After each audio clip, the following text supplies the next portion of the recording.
Welcome to Speedy Walkthroughs, where we show just the important stuff to beating the game. For first time viewers, this will look different to a normal walkthrough. It will show just the essentials so you don't need to spend a long time watching this video. And today we're playing Hydlide on the NES, and I'll be showing you where to go to beat this game. It can be pretty confusing. Before we get stuck into it, if you do end up finding this useful, please consider subscribing to keep up to date, as it helps out the channel a whole bunch. So Hydlide, first things first, we need to do a lot of grinding, and I mean a lot of grinding before we can really play this game. I'll speed it up, but you can see that EXP gradually ticking up as we go through. Just make sure that you're hitting the button to go into attack mode before you come across enemies, and you're doing basically this kind of stuff to get up to level.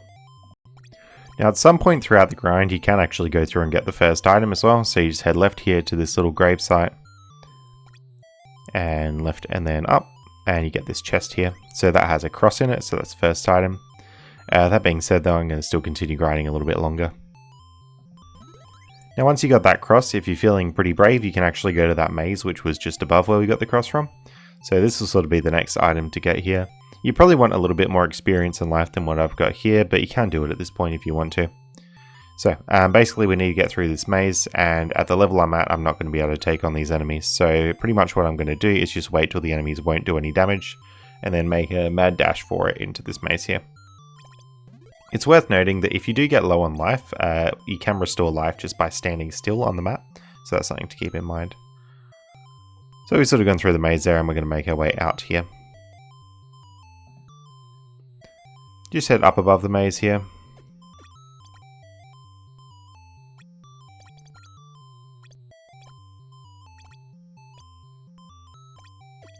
And we'll continue on our way.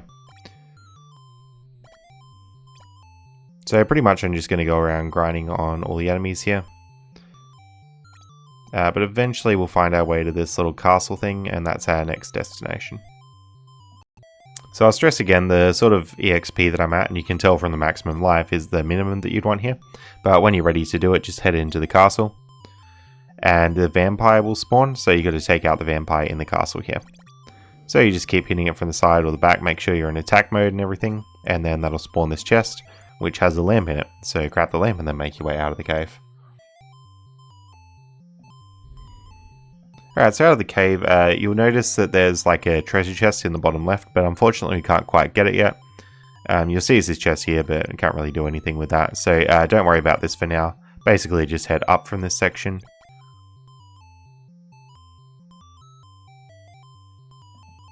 And continue up to this maze. You might remember in this maze we got an item before just by avoiding the enemies really carefully. Now that I'm a little bit more leveled up, we're going to go back into this maze and then go down the hole in the middle of it. So we'll still need to wait for the enemies to get out of the way because they can get a bit dicey, and you'll notice here I'm also letting my life recharge by standing still on the map. Then basically just head into the maze, try not to get hit by the enemies as you go, and drop down this hole. So we're going to go towards all the chests on this map here.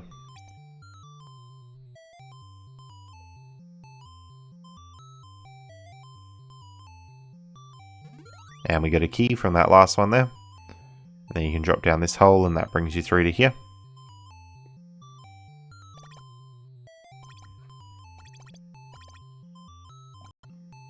But we actually don't need to do anything out here yet, so you can just head back into the cave here.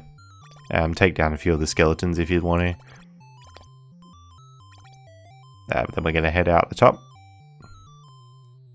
And make our way out of this section. Alrighty, so we're done with the maze there. We're just going to head up.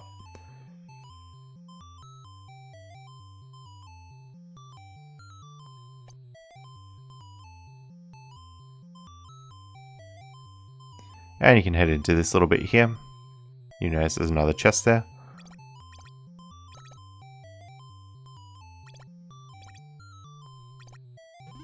So we get a sword from that chest, that's good.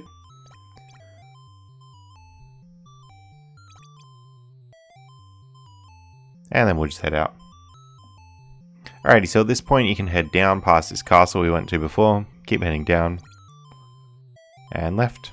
And that chest that I was talking about before we can actually get now, so you get a jewel from that chest. Once you're done, just head right and up here. And you want to keep hitting the trees here. and eventually if you hit the right tree up there you get a fairy. The fairies are crucial for beating the game, so make sure you get that one.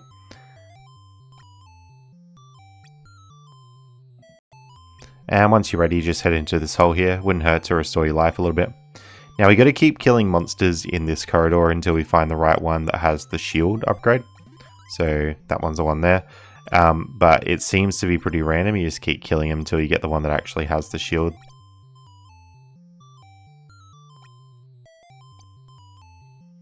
Now in this same cave you want to keep killing monster after monster, and eventually you're going to have a chest spawn. I'm not sure if this one's random or if you just have to kill a certain amount, but it will spawn up there once you've done it. And that's the ring, so make sure you pick that up. Alright, if you leave that cave, you're gonna on the left, you're going to come out into this desert, and you'll see this bit where the trees are all moving around. You're wanting the trees to make this particular shape down the bottom, and then if you go up and talk to them, you'll get a fairy. So there you go, you get the fairy. I think it's just that they need to be touching or that they can all see each other or something like that. Alright, once you've done that, you can sort of head left back through the desert, and you'll come down towards this castle. Definitely make sure you got a lot of health for this section. So when we head into the castle, it's actually going to bring us out into the waterways here. So watch out for these snake enemy things. They're actually like really hard. You can actually kill some of them for experience, but it can be a bit nasty. Once you've grinded enough experience that you want off there, make sure you have at least the same life that I have here. You want to go down, and you'll come across these two like wizard things. You need to select your wave magic and hit them so that they both get hit at the same time. Now if you do that, you're going to get the third fairy, and that'll actually take you off towards the last bit of the game here. So the fairies will bring you up here, and you got this dragon that's like hanging out outside the castle, so just be wary of that. Now if you have your fire magic selected, you can burn down this little tree bit and head inside. And then just make your way through this section. You just want to head sort of to the right into the next room. And then heading down. And then you want to go into this grave in the middle and break it.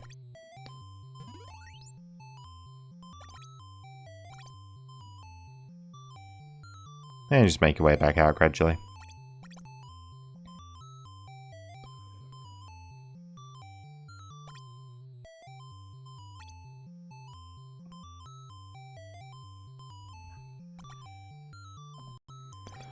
Now at this point I'm a bit low on experience, so I've headed back in here and done a little grind just to get my life up to this point. I will stress these life values are the absolute bare minimums. You will definitely want more if you're playing.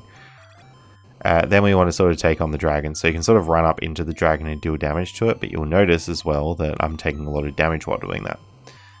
So sort of the strategy here is you run up into the dragon, you take damage, you then have to sit and wait for your life to be restored, and then you run up into the dragon and take more damage. Try and hit it from the side if you can.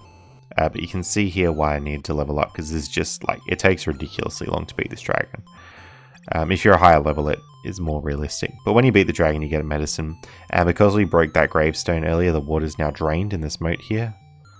We can go there to get a ruby out of the treasure chest. And then heading back. And I'm just going to sit here to restore life for a little while. Alright, with the life restored, we can now head into this little hole bit where we were before, and the final boss is actually going to be sitting there now. Again, I will stress, you will want more life than this when you come and fight the boss. So you basically run into the boss and your medicine gets used up, and then you're sort of in a boss fight with this. So realistically, you just want all your life restored, and then you just want to keep fighting the boss here. If you're at a higher level, then the boss will go down a bit quicker. But basically, every time your life gets restored a little bit, you can start running into the boss again and gradually chip away its damage. And the cool thing is, as you're fighting the boss, you can actually level up experience on the enemies in here.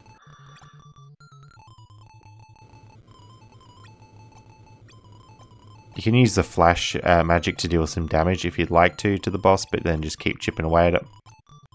Just gradually getting itself down.